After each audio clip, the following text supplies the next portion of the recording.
So this War of the Worlds movie is Amazon Prime's War of the Worlds is the worst. Look out, Steven Spielberg and Tom Incredible Cruise. 0% on Rotten Tomatoes. Bad. What if I told you that everything you believe is a lie?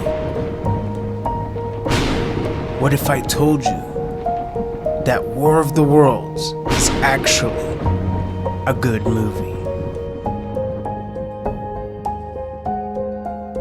Okay, gang. Hold on. Class is in session. Alright, I put this down. I was ready to clap, but I don't have to do that anymore. You like the shirt? sttstore.shop. Link in the description. Help your boy. Anyways, let's get right into it because we gotta speed run the plot of this movie. Whether you've seen this movie or not, this is not spoiler free. This is your warning. Last time I did the Smurfs movie, someone said, don't worry about the spoilers, and in hindsight, I kind of smurfed it up by not spoiling anything, so I'm not gonna hold back, but this is not gonna be like a recap of every event that happens in the movie either, so spoiler warning though, spoiler warning. The movie opens up with our boy Ice Cube looking at his screen, and by the way, the entire movie is from the POV of Ice Cube's screen. They have a name for that. Screen light, something like that. There's been a bunch of movies that have done this in the past. Like Unfriended is one that I remember. I remember it being good too, but I don't know. Maybe I'll rewatch it and tell you. Since this is like a movie review channel now. JK, I really had to talk about this one. Hear me out.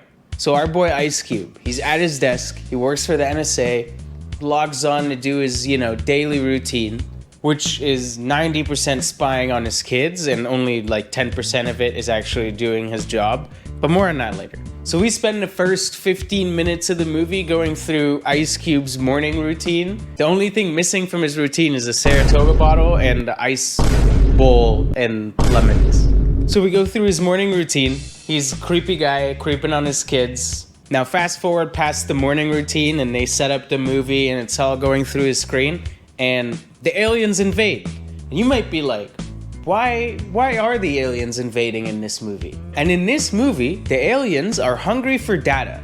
Yes, not like electricity, not power, nothing like that. They're coming for our data. I don't really know what that means. I'm just as confused as you are, but they like sucking on the megabytes. They've intergalactically traveled just to suck up on our megabytes and your Amazon purchase history. Let that sink in. So these data-hungry aliens invade the Earth by hitting a meteor shower that has these tripods, is what they call them, these big robots. These meteors land, they contain the tripods. Tripods hatch from these meteors. They start an attack. Meanwhile, Ice Cube is still at his desk because he never moves. Well, technically he does try to get out of the building, but then he's locked in, so we never pursue that again. Anyways, one thing leads to another, and somehow, some way, by the will of God, Ice Cube leads a hacker group into defeating the aliens. That's where the plot takes us. Now I'll spare you all the twists and turns in the story. It's basically Hacker Man Ice Cube saves the day with a hacker group. That's how the act 3 of the movie resolves. And interwoven in this whole plot was his family relationship. His relationship with his kids. He has a dead wife that he misses. That's kind of the basic plot of this movie. And like I said, I'm not gonna sit here and give you a plot breakdown point by point, beat by beat at minute 23 this happened, because I don't think it really matters to the point that I'm trying to make in this video, so we're just gonna move on. Before I get to the main point of this video, there's one thing we have to talk about.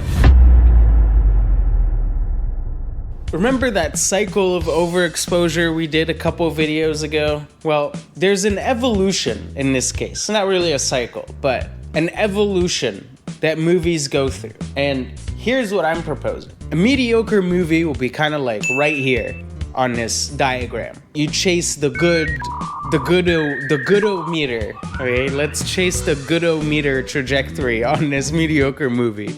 So it's good, and it's like critically acclaimed. Then, it's really good and becomes a masterpiece. That's kind of the trajectory going up. But then here's the interesting thing. If you look at a movie that's mediocre, but now we're gonna go down the other way on the trajectory, it'll be bad, maybe it's like really bad. Then there's a point where it becomes so bad it's good. But what I'm proposing here is that there's a point after that. So after it becomes so bad it's good, then you could go even below that or above that. I don't know how this is working. I'm gonna have to figure out how to draw this. But what happens after it's so bad it's good is that it becomes a masterpiece again. In this case, the 2025 Ice Cube War of the Worlds is a genius masterpiece. I think it's a spoof movie about hacker movies. It's like a parody, if you will, about all the enhance and hacker memes and whatever. What even is a spoof movie, you might ask? A spoof movie will usually exaggerate certain tropes with the genre. It'll be over the top, absurd. Think Austin Powers, Scary Movie, The Naked Gun. All these are spoof, maybe parody movies. It's hard. The line kind of blurs between spoof and parody, so we'll group them together in my theory. But basically, in order for a movie to be a spoof or a parody movie, it has to play off existing genre tropes, it has to be extremely absurd, and set up its own inside jokes. Now in the next chapter of this video, I'm gonna show you exactly how War of the Worlds checks all three of those boxes. So let's get right into it. Personal data to use against us.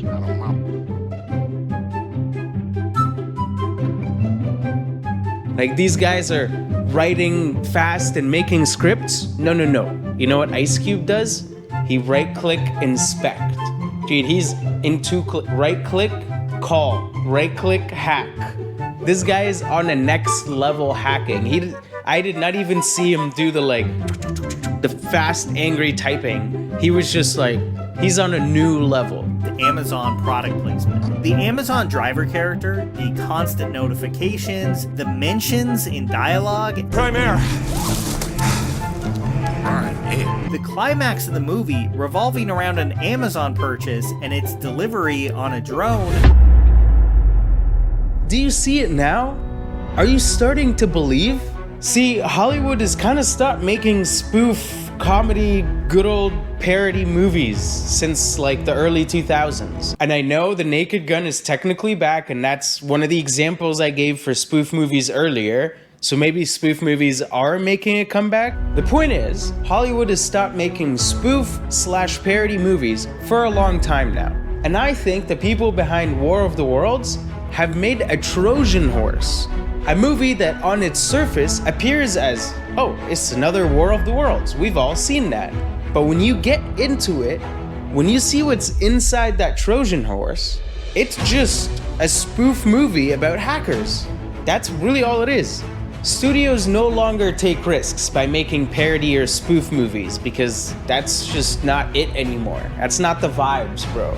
So they were like, we're gonna Trojan horse this inside of a known IP, and that's how we'll get people to watch it. That's genius. Linus from Linus Tech Tips has even talked about how he had a role in the movie and maybe did some consultation here and there, but then I just watched the movie and he's no longer in it. I guess they took him out or something, but maybe the genius Linus was behind all of this. It's like a 6-layer dip.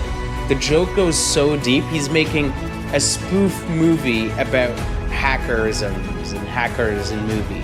In Linus, we trust. Should you watch War of the Worlds 2025? I've been here for the last however many minutes of this video preaching, telling you that this is a comedic genius, a mastermind of a movie. Now you have to keep in mind that this is from my perspective, as somebody who knows a bit about tech. I'm no hacker, man, okay? I'm not Mudahar, don't come at me in the comments. I'm not claiming to be an engineer, but I know a thing or two about tech. So from that perspective, if you are someone who knows a thing or two about tech, you know, when I hear enhance in a movie, I just start laughing out loud because that's like such a classic trope. It's just become funny for me. So if you look at it from that perspective, that this is a parody movie, this is a movie that is making fun of all the other hacker movies that existed before it by like one-upping it. Without many of these tropes developing and us knowing what to expect from a hacker movie, this movie wouldn't exist. This movie plays it up to 15, and that's why it's a masterpiece, in my opinion, of course. So in short, you at home, should you watch War of the Worlds 2025? Yes, it's a good old time if you look at it as a parody / spoof movie. Don't take it seriously, it's just one big meme, bruh. And you know what? If in the future this movie gets a cult following because people start admiring it for what it really is, a parody and a spoof on all hacker movies, just know that you heard it here first. I was the pioneer of this theory. And this is not like the Pedro one where I compiled stuff off the internet and just connected the dots myself. I'm taking full ownership on this theory. War of the Worlds is good, and it is a masterpiece. So, in your face, gamer. Well, it looks like you made it to the end of the video, my friend. Maybe hit that like and subscribe. Pretty please. And remember, I'll see you in the next one. Peace! SCTstore.shop. Certified cringeware. For all your certified cringeware needs. SCTstore.shop. Okay, thanks for watching. I'll see you next week. Whoa, is there something on the camera? Oh my god, there's something on the camera the whole time. Hold on. Oh no.